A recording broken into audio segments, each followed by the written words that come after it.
said that, Phil. Oh, I was assuming I never said that. So how did you solve that problem?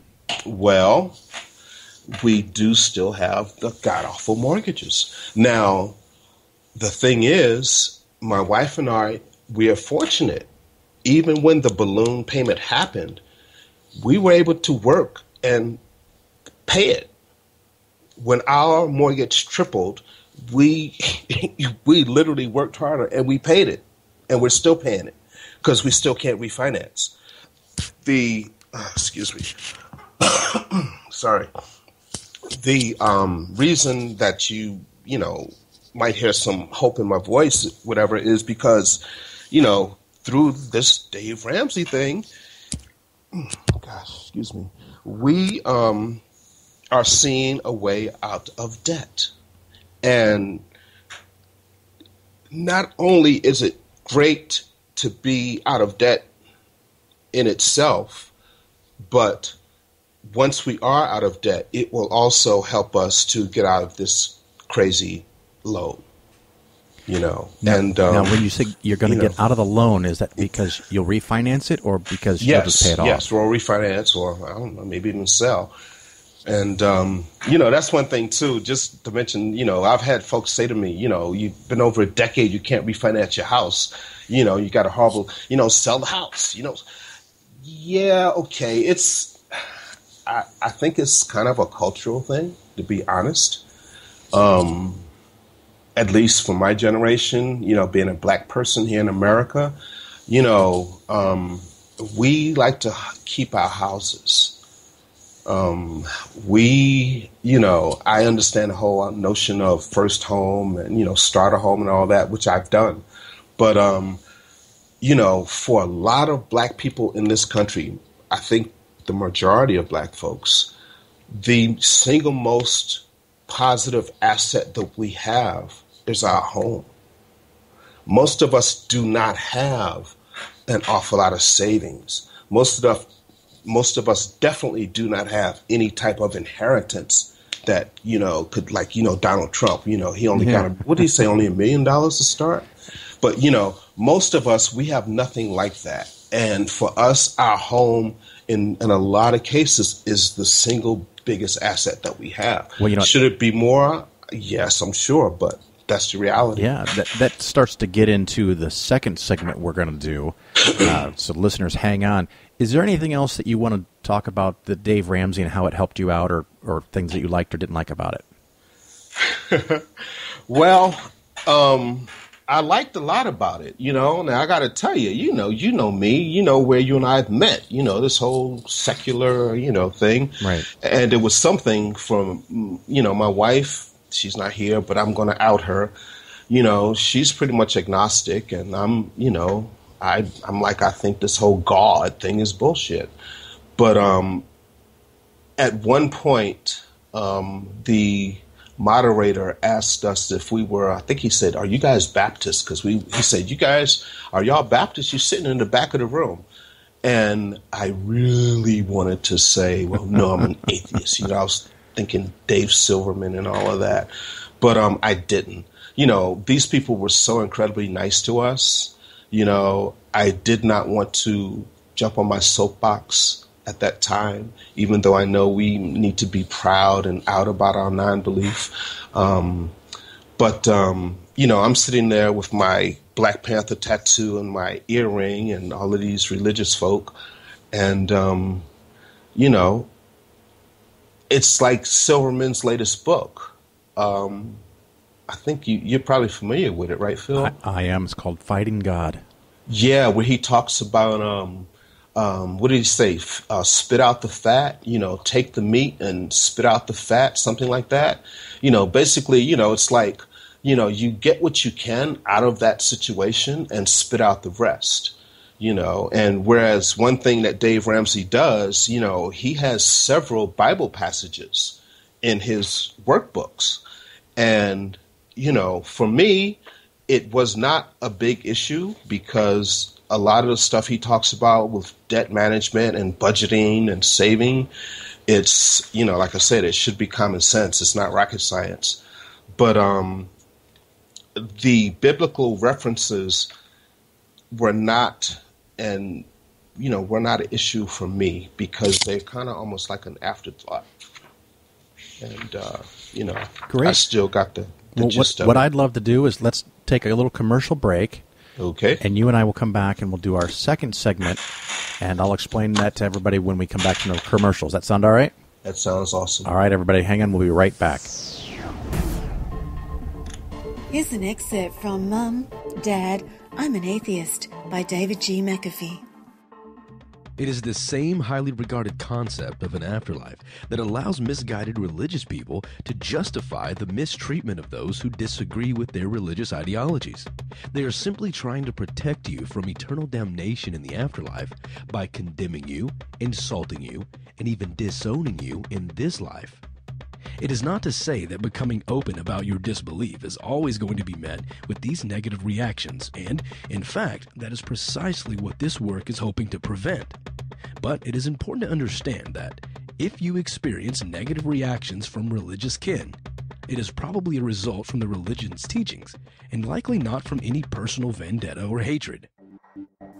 Mom, Dad, I'm an Atheist by David G. McAfee is now available at atheistaudiobooks.com. This is Phil Ferguson with Polaris Financial Planning, the home of science-based investing. I see people owning really bad investments all of the time. Many advisors are paid a commission by a big company to sell you something you may not need. It's kind of like church. They create fear, then they tell you what you want to hear, and then they take your money. What you want is an advisor that is paid only by you.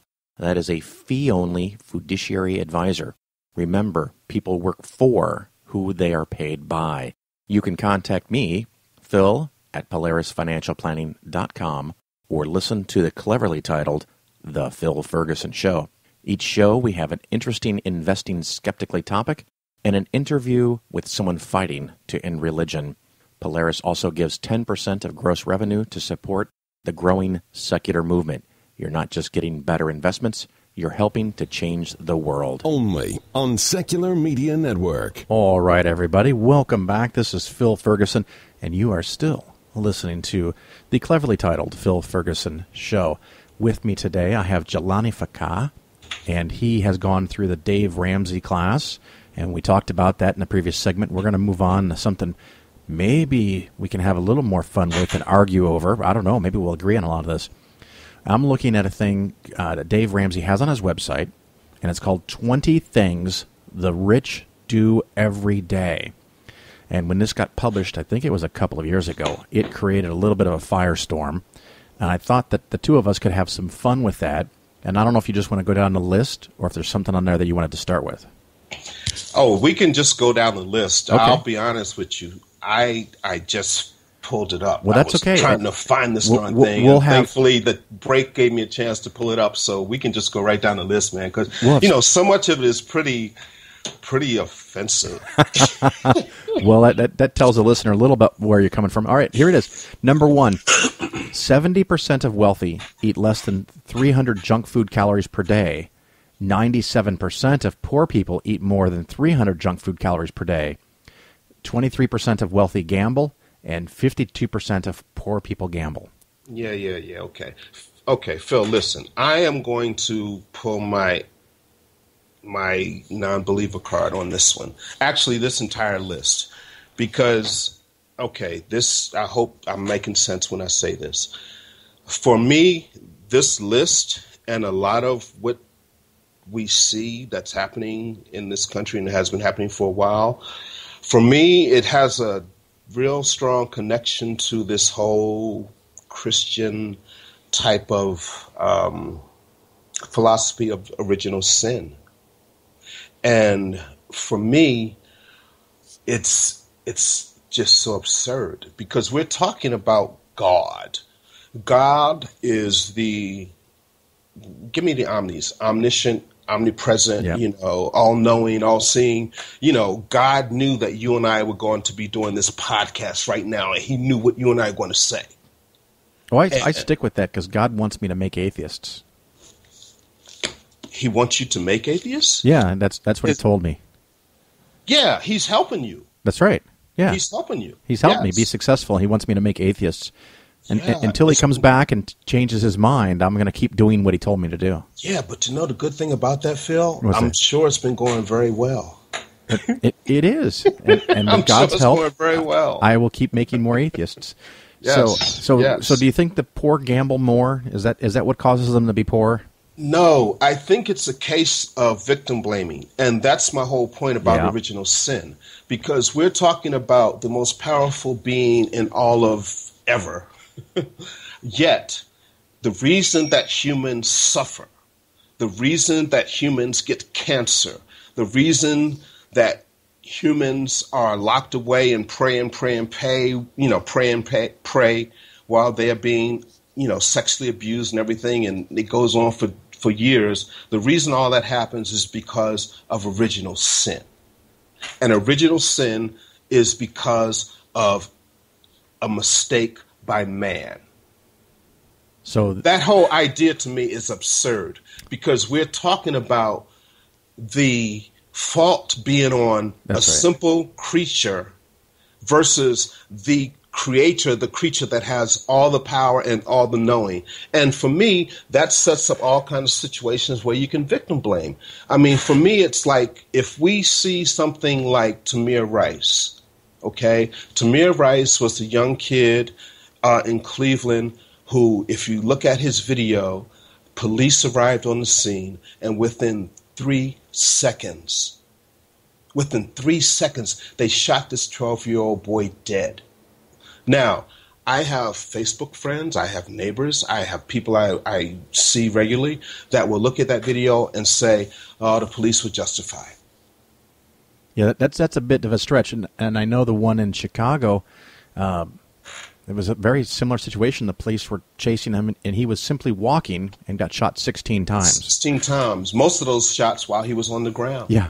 And there are so many people who will literally witness that and will not believe their lying eyes. They won't believe their lying eyes. Now, you know what's funny about, well, not funny, what's really tragic about the Chicago one is the police went around to local businesses and confiscated their video surveillance. That video, Burger King, yeah.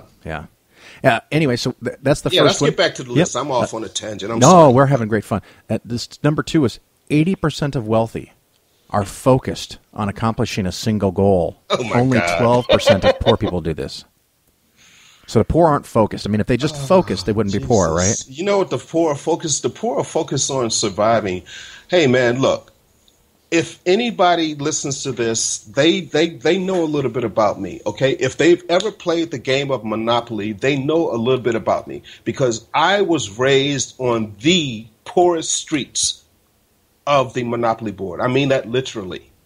If you play Monopoly, if you find you have, Marvin Gardens, you have Atlantic Avenue, Pacific Avenue. Yeah. If you find the 2 poorest streets on there, that's where I spent my childhood, okay?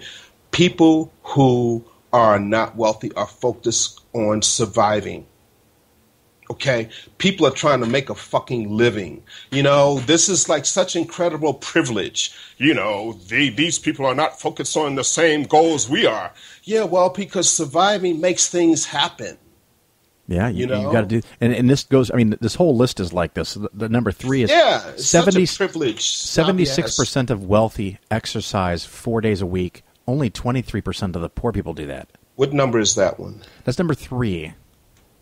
Okay, yeah. And I'm thinking, when you have to work 2 jobs, when do you go to fucking work out? Yeah, and it's just so insane. It's, again, for me, this entire list ties back to this whole mindset of blaming the victim. We're talking about poor people, right. And you are picking apart poor people who have less ability to do whatever than you do. And for me, again, it ties back to this whole twisted logic of original sin. You have the license to blame that which is the lesser. And that's what this entire list is about. Blaming the lesser, blaming those that have less means than you do. It's absurd. But let's talk about this. Well, I'm going to skip a few because, as you know, this list starts to get a little bit redundant. But I do like this one that says 63% of wealthy people listen to audiobooks during the commute.